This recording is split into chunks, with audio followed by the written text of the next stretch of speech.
안녕하세요. 성경 속 인물 탐구. 오늘은 구브로의 총독 서기오 바울에 대해 알아보겠습니다. 사도행전을 두 부분으로 나눈다면 1장부터 12장은 예루살렘 교회를 중심으로 초대교회의 모습을 보여주고 13장부터는 이방 지역에서 있었던 사역을 보여줍니다. 예루살렘에서는 베드로의 사역이 중점적이었다면 이방 선교에서는 사도 바울이 중점입니다. 안디옥 교회에서 성도들은 주님을 섬기며 금식하고 있었습니다. 그때 성령이 말씀하시기를 바울과 바나바를 따로 세워서 선교사로 파송하라고 합니다. 안디옥 교회 지도자들은 두 사람에게 안수하고 선교사로 보냅니다. 바나바와 바울이 안디옥 교회의 파송을 받아 세계 선교를 시작하는 출발입니다. 수리아 안디옥에서 파송받은 바울과 바나바가 제일 먼저 선교를 하러 간 곳은 구브로입니다. 이곳은 바나바의 고향이기도 합니다. 이곳은 터키 남쪽에 있는 섬으로 현재 키프로스 공화국과 북키프로스 공화국으로 분단되어 있습니다. 이곳에는 디아스포라 유대인이 많이 살고 있었으며 당시에 다른 곳에는 유대인의 회당이 보통 한 군데이지만 이곳에는 회당이 아주 많았다고 합니다. 이들이 바보라는 섬에 도착하는데 바보는 살라미에서 서쪽으로 14km 떨어져 있으며 당시 구브로의 행정과 정치의 중심지였습니다. 또한 미의 여신 아프로디테의 고향이자 각종 우상을 섬긴 곳이기도 합니다. 그곳에는 유대인 거짓 선지자인 바예수라는 사람이 있었습니다. 그는 엘루마라고도 불리는데 엘루마는 이름이 아니라 마술사 또는 박수무당처럼 종교적 역할을 하는 사람입니다. 이 사람은 구브로의 총독 서기오 바울 측근에서 보좌하던 사람입니다. 총독 옆에서 점을 쳐주거나 거짓 선지자 행세를 한 것입니다. 서기오 바울은 로마 귀족으로 교양이 있으며 지혜가 충만한 사람이었습니다. 또한 그는 자연과학의 권위자이며 진리의 탐구자였다고 합니다. 종종 그는 학자와 시인, 신비학자들 또는 종교학자들을 관저로 초대해서 그들의 얘기를 듣곤 했다고 합니다. 바울과 바나바가 바보섬에서 말씀을 전한다는 소식을 듣고 서기오 바울은 바울과 바나바를 관저로 불러 하나님의 말씀을 듣고자 했습니다.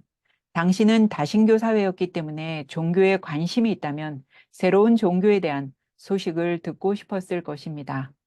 그런데 자기 옆에 있는 바예수가 이미 눈치를 채고 적극적으로 반대하고 나섭니다. 바예수는 총독이 그들의 말을 믿지 못하게 하려 여러 가지 방법을 쓰고 애를 씁니다. 왜 거짓 마술사 바예수는 총독이 복음을 믿지 못하도록 방해했을까요?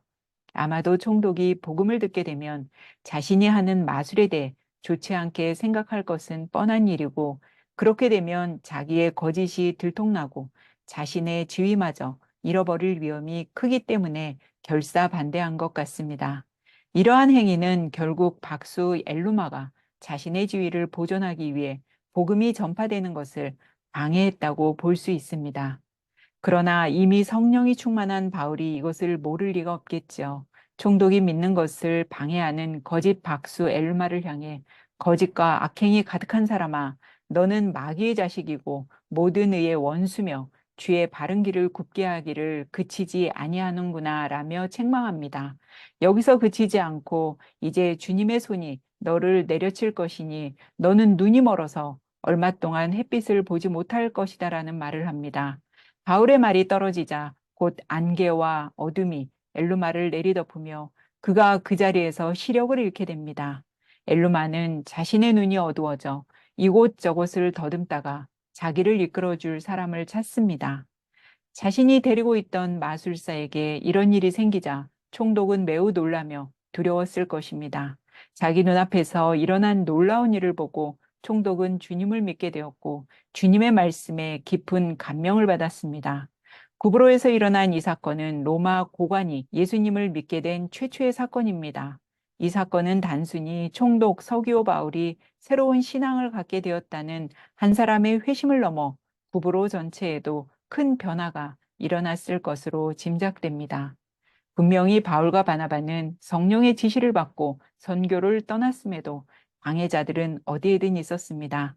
그러나 사도들은 멈추지 않고 이겨내며 꿋꿋하게 복음을 전했습니다. 그럴수록 그들에게 하나님의 능력이 나타나고 더 많은 사람들이 믿게 된 것입니다. 우리가 선교를 가거나 전도할 때 모든 사람들이 우리를 환영하지는 않습니다. 때론 배척과 핍박을 받기도 하고 아무런 열매가 없을 때도 있습니다.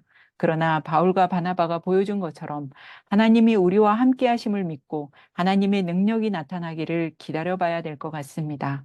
훗날 바나바는 자신의 고향에서 복음을 전하다 유대인이 던진 돌에 맞아 순교했다고 전해 내려옵니다.